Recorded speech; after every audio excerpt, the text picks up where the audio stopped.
অতএব সময় শেষ, কোন ঘরে যাতে কোনো দোতারা সেতারা তিন তারা না থাকে। আল্লাহ গানের দুশ্মন। ইন্নাল্লাহা হাররামা আলা উম্মতি আল খামরা ওয়াল মাইসির ওয়াল কুবাতা ওয়াল কিদনিন ওয়াল গুবায়রা ওয়া কুল্লু মুসকিরিন হারাম।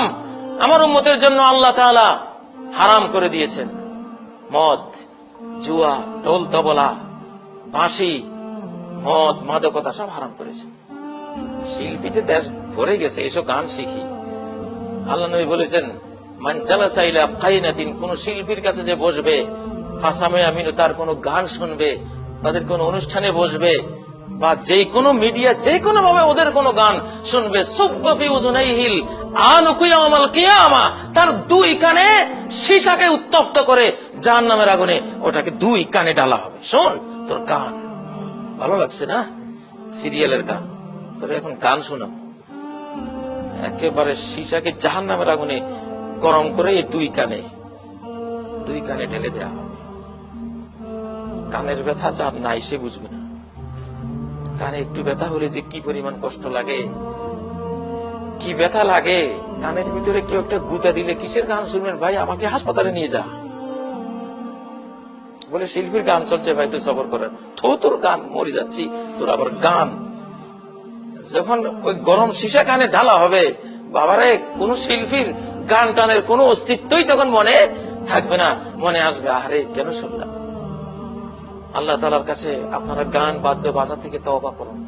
নবীজি বলেছেন, মান মাতা ওয়া ইনদাহু জারিয়াতুন মুগান্নিয়া ফালা তুসাল্লু আলাইহি, যে মরে গেল তার কাছে একটা গায়িকা আছে, শিল্পী আছে, যার গান শুনেছে, তার জানাজা পড়ো না তোমরা, তার কোনো জানাজা নাই। এক লোক রাত্রে গান বাজনা করতেছে, নবীজি শুনে বললেন, লা সালাতা লাহু লা সালাতা লাহু লা সালাতা লাহু, এই লোকের জানাজা নাই, এই লোকের জানাজা নাই, এই লোকের জানাজা নাই। আমাদের সঙ্গীত হলো আমাদের কোরআন।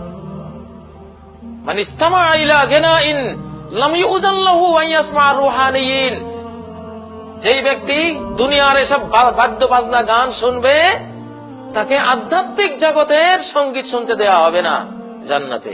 সাহাবীরা বললেন, আমার রুহানিয়ুন ইয়া রাসূলুল্লাহ, সেই মরমী সঙ্গীত কারা, সঙ্গীতজ্ঞ কারা?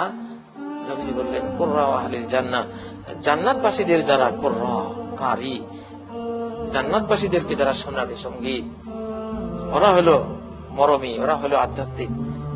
যারা দুনিয়াতে শুনবে ওখানে তারা এটা পাবে না, যদি জান্নাতে যায়ও তবুও বঞ্চিত করা হবে ওদেরকে। যাই হোক, আল্লাহ তাআলা আমাদেরকে এইসব পাপাচার থেকে, পাপাচার প্রতিরোধ করে ভূমিকম্প থেকে বাঁচার তৌফিক দান করুন। জামালুল উজুদি বিযিকরিল ইলাহ ওয়া তাসফুল হায়াতু বিনূরি হুদা। জামালুল উজুদি বিযিকরিল ইলাহ ওয়া তাসফুল হায়াতু বিনূরি